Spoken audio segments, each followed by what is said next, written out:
जय हिंद साथियों, कक्षा 10वीं का आज की इस कक्षा में एक ऐसा टॉपिक कवर करेंगे जो कि अमूमन हर साल 2 नंबर कवर करता है। तो प्रश्न क्या आता है एग्जाम में देख लेते हैं। आपके एग्जाम में प्रश्न आएगा, सिद्ध कीजिए कि यहाँ पर एक रूट में कोई संख्या लिखी हुई होगी, जैसे √2, √3 या फिर आएगा √5। एक अपरिमेय संख्या है, इसको हमें सिद्ध करना होगा और 2 नंबर कवर करेगा। इसका फिक्स फॉर्मेट होता है, मैं आपको √2 की सहायता से समझाऊंगा, फिर आप √3 और √5 भी इसकी सहायता से कर लोगे। तो चलिए बिना किसी देरी के प्रश्न को सॉल्व करते हैं। तो सबसे पहले हम लिखेंगे, माना कि क्या मानना है अपने को, यहां पर सिद्ध करना है अपरिमेय। हम इसका उल्टा मानेंगे, क्या मानेंगे, माना कि √2 एक परिमेय संख्या है। तो लिख देंगे, माना कि √2 एक परिमेय संख्या है। और परिमेय संख्या क्या होती है, जिसे हम बटे के रूप में लिख सकते हैं, यानी कि a/b के रूप में। तो यहाँ पर हम लिखेंगे √2 बराबर a/b। तो लिख देंगे यहाँ पर √2 = a/b। और परिमेय संख्या क्या होती है, जिसके बटे में कभी 0 नहीं होता है। तो हम यहाँ पर लिख देंगे b is not equal to 0 तथा a और b यहाँ पर हम क्या मानेंगे, ये दोनों सह अभाज्य संख्या हैं। सह अभाज्य संख्याएं वे होती है जिनमें एक के अलावा कोई उभयनिष्ठ गुणनखंड नहीं होता है। जैसे मैं लिख दूं 4/6, तो ये दोनों सह अभाज्य संख्या नहीं है, क्योंकि 4 भी 2 से कटता है और 6 भी 2 से कटता है। लेकिन मैं यहाँ पर लिखूँ जैसे 5/7, तो ये दोनों आपस में कटते थोड़ी है, केवल उभयनिष्ठ क्या है इसमें, 1। तो ये दोनों कौन सी संख्या हो गई, सह अभाज्य संख्या है। उसी प्रकार से यहाँ पर a/b क्या होंगी, सह अभाज्य संख्याएं होंगी। तो यहाँ पर हम लिख देंगे तथा a व b एक सह अभाज्य संख्या है। इतना मान लिया। अब अपने को क्या करना है, √2 इक्वल टू आया a/b, अपने को रूट गायब करना है। तो क्या करेंगे, हम दोनों पक्षों का वर्ग करेंगे। तो अब लिख देंगे दोनों पक्षों का वर्ग करने पर क्या करेंगे, अब वर्ग। तो √2 का स्क्वायर करेंगे और इधर भी a/b का भी स्क्वायर करेंगे।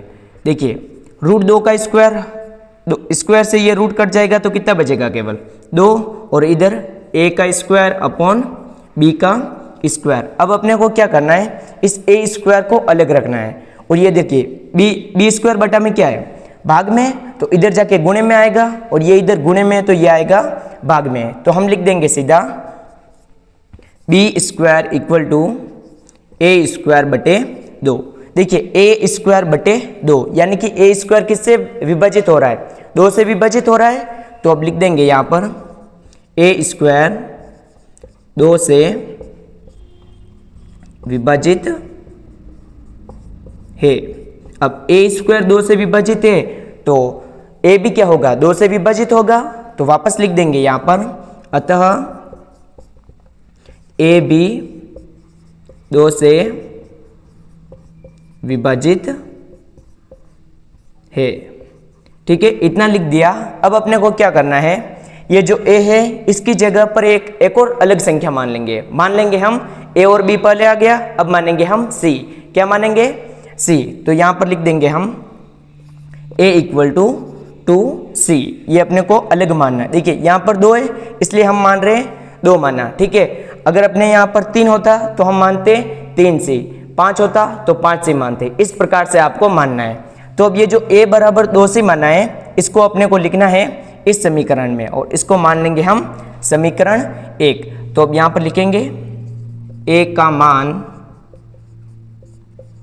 समीकरण 1 में रखने पर, समीकरण 1 में लिख देंगे। समीकरण 1 क्या है, b square equal to a square, और a का मान कितना लिखना है, 2c। तो यहाँ पर लिख देंगे 2c अपॉन में 2, और इसका करना है अपने को स्क्वायर। अब इसे सॉल्व करेंगे।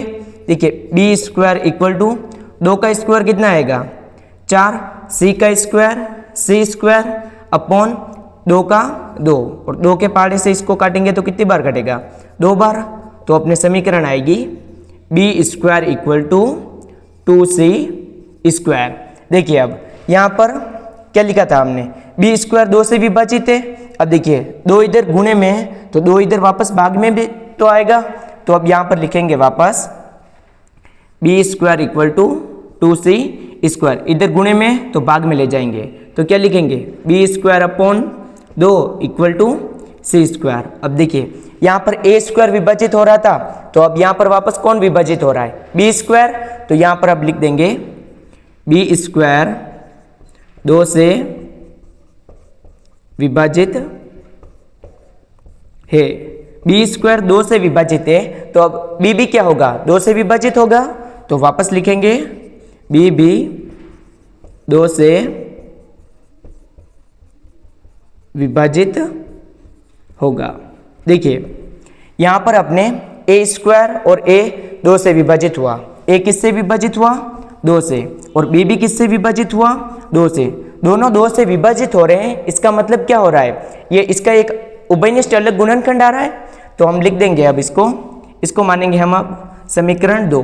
अब समीकरण 1 से क्या स्पष्ट हुआ, यानी कि a जो है 2 से विभाजित है, और समीकरण 2 से स्पष्ट हुआ b जो है 2 से विभाजित है।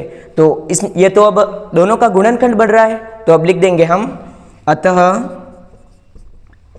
समीकरण 1 व 2 से स्पष्ट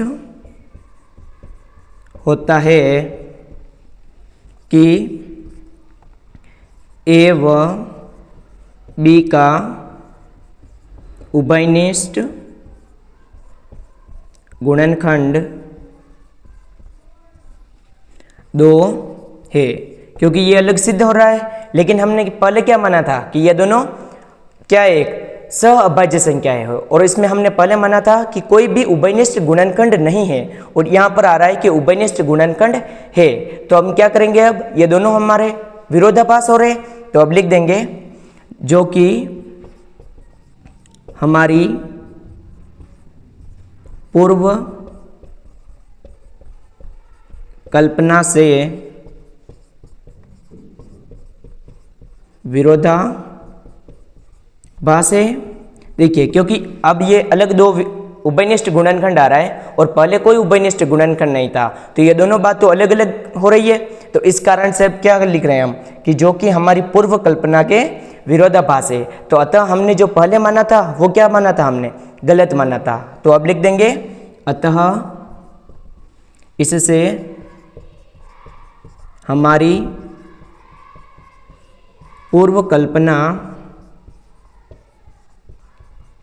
गलत सिद्ध होती है, और इस प्रकार से अपने सिद्ध होता है कि √2 एक अपरिमेय संख्या है। तो आई होप आपको ये प्रश्न समझ में आया होगा।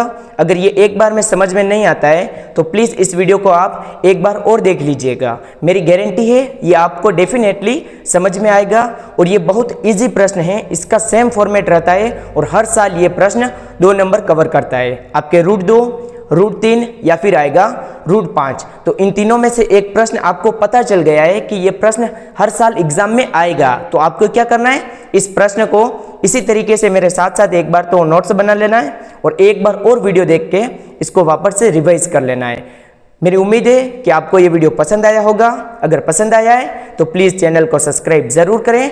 मिलते हैं इसी प्रकार के अगले वीडियो में। इसी के साथ जय हिंद, जय भारत।